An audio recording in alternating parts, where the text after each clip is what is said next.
What is up, BookTube? It is Monty, and today I am here to discuss A Court of Mist and... Can we see this? We're still trying to figure out how to film here, so... We're here to talk about A Court of Mist and Fury by the one and only Sarah J. Maas.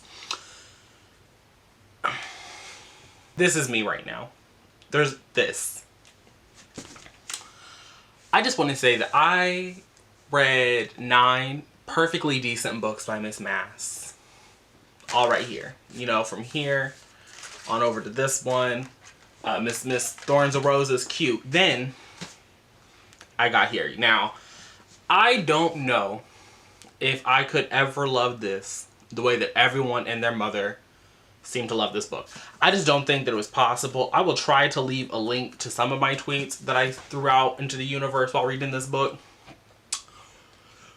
Because what y'all told me this was and what I got are like very close. Like they're close. I don't think people lied. Unless we're talking about a plot coming together. Because this is the slowest plot coming together for a trilogy I've ever seen in my entire existence. And not gonna lie here, when I first discovered that, you know, the new books coming out are going to be standalones, just like kind of connected, I was worried. But that's what this series is anyway. Because A Court of Thorns and Roses and A Court of Mist and Fury have like nothing to do with each other. Except A Court of... This book is so long. Because we have to undo everything that we just did 3 seconds ago. When I was reading this, it brought me back to how people were talking about Crave and Crush. Because that's what this is. This is what y'all said that those were. Because nothing here matches what I read up there. So let's get into it. First off is Mr. RHYSAND, who, and if you didn't know, this is going to be spoilers because this book is old as fuck, and I'm going to spoil the shit. So we start with Mr. RHYSAND, and for 200 pages we have this like stupid redemption arc that literally doesn't make sense. Partially because this point in the story is just, it doesn't work. Because you have RHYSAND trying to like do his little bargain wherein he brings Feyre to the Night Court for a week, but nothing happens in the Night Court. And so then you'll have her go back to Tamlin where nothing happens with Tamlin. And so we're just going back and forth for like 110 pages or so where nothing is happening. But Tamlin is kind of being a dick, but it's not like RHYSAND is paying her any attention either. And so it's just like, okay. And then you have the situation where Tamlin, I guess, is like locking her in the house for like her protection, which seems a little silly given that she's already killed one Fae, you know, when she was starving. So she was a human starving, killed a Fae. Then she was under the mountain and survived, but we're not going to do anything. Okay. I felt that wasn't, none of the bad things that happened in this book are character moments, because these aren't characters anymore. Like, these are just puppets. Some authors write characters. Miss Sarah, she wrote a puppet, because none of the motivations for any of these characters make sense. None of these motivations existed. None of the groundwork for their motivation existed. It just happened into being. It's really like when you're playing dolls with a small child and all of a sudden their doll has like an invisibility shield and their doll can like walk on lava. That's what these characters are. It's Sarah J. Maas playing puppetry, which is fine. You know, they're her characters. She can do whatever she wants. I bought the book. You know, she got her money. She got her little royalty check. So, success for Miss Maas. But that's what that first part is. I'm going back and forth. And then Feyre's like, you know what? Let me summon the darkness. And she summons some darkness and like passes out. And then there was like this long convoluted plan where RHYSAND couldn't get her, but Moore showed up and like dragged her from the house. And I was like, I thought the house was shielded, but okay. Dragged her across the court boundaries, and then RHYSAND appeared. And it was stupid. All of that whole situation was stupid. And what follows from there is just a series of events that benefit RHYSAND, and he's just kind of doing them because they kind of benefit Feyre. Because this man puts her life in danger on multiple occasions without the full story. Which is kind of what I remember y'all saying Tamlin was doing. That Tamlin was manipulating her. And Tamlin was doing this. And he was hiding things from her. He had all these secrets. Ooh, big secrets. But so did RHYSAND. Like, the thing with the Weaver, secrets. The thing with the Bone Carver, secrets. The thing where they went to get the the other half of the book from the, what was that, the autumn court? I think it was the autumn, might have been the summer court. They went somewhere to get the other half. It was the summer court, because he was right next to Tamlin. They went to go get the other half of the book or whatever, and he just was like throwing her into all, like, they had like one training sequence. And my issue is, I finished a Sarah J Maas series. I read this, you know, so I've seen Sarah J Maas depict a fairy war, you know, like I saw her write all of these moments. I've seen the fact that she can do this. And so when I'm watching and I'm seeing them try to inject a plot here, it just doesn't work for me. And it also doesn't work for me because in this series, in the Throne of Glass series, Aelin is kind of the character where all of the plot machinations, like, you can see her doing things, but there are also things that she just doesn't say until, like, whoop, here we are, saving the day. Which, some people might like. It didn't really bother me. I was like, you know what, I've seen you do these other things, I can believe it.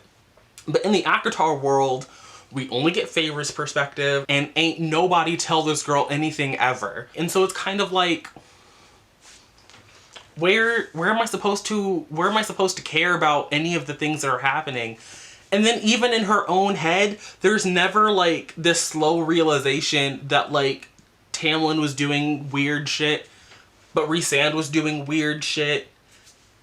At the same time, again, puts her life in danger on multiple occasions. Never, ever, ever, ever, ever gives her the full story. And then when he does be given stories, his stories don't be matching up. His stories got all kind of holes in it. He'll be like, oh yeah, I knew I loved you on this day at this time, and then 3 seconds later, actually it was at this day on this time when you did this thing. Then you want me to believe that this man is the most powerful High Lord that has ever existed in Prythian, and he used all of his magic to make everybody in his court forget 4 people? 4 people. And again, like I was saying, nobody tells Feyre anything unless she's about to die. And so we don't see anybody preparing for this big fairy war. We don't see Feyre training for this big fairy war. We don't see other people like moving into place for this big fairy war. It's just nothing, nothing, nothing. This event that is kind of tangentially related to this fairy war. Then the event at the end, when they go to actually get the cauldron from Hybern, stupid. Absolutely stupid. Tamlin being there and like wanting her, it doesn't make any sense. Again, I'm going to say this. In the fairy world, where she insists on including this mating bond bullshit. I call it bullshit. I used to think that maybe I could be a fan of like a little soulmate action. No, because it doesn't make sense to me anymore. It leaves more questions than answers. Because anytime Sarah, and again, I'm gonna go back to Throne of Glass, and even here, because we get bits and pieces of like their mating bond, you know, what is the word I'm like, I guess it would be like mythology or like culture, whatever, how it works here in Prythian. They're never presented as like platonic. Sometimes you'll get like an abusive mate, I guess, but here it's presented as like, again, it's still above a regular love. It's deeper than that. It's almost like spiritual in a way.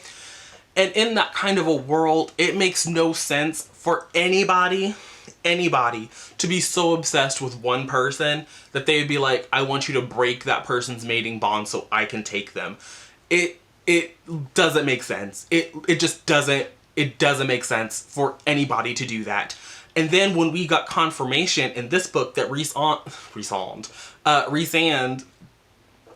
sat here and felt that, Mr. Rhys felt it when Feyre was still a human.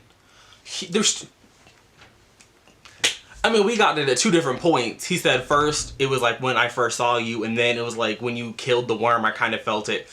But whenever we got confirmation that Fae, the High Fae, at least someone as powerful as him, could feel the mating bond when they were human, it doesn't make any sense that Tamlin would be so invested in getting this girl when they're not mates. And it's possible as the High Fae to feel that. And so it doesn't make any sense for, the whole little love curse was stupid. I think that's why we popped on over to a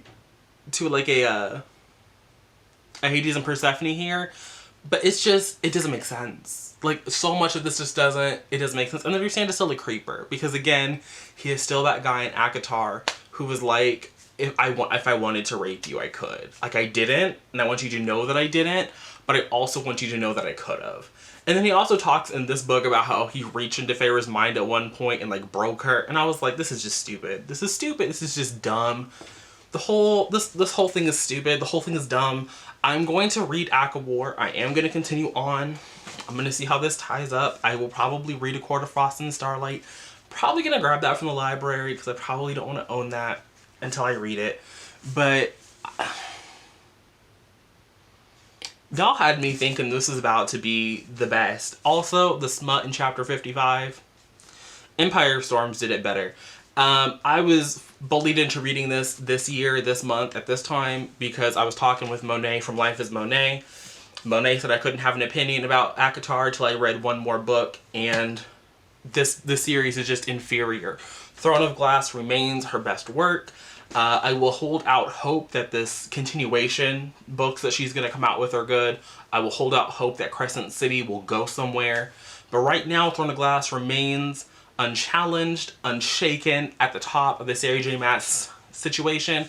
But now I'm in a position where I have to title this video after I literally just made a video talking about how much I appreciated Sarah and how I was like shook. And now we're right back to where we started in March. So hate that for me, love that for y'all. If you made it into this video, make sure you leave this emoji down in the comment section. And I'll see you guys again next year with some more videos. But until then, and until next time.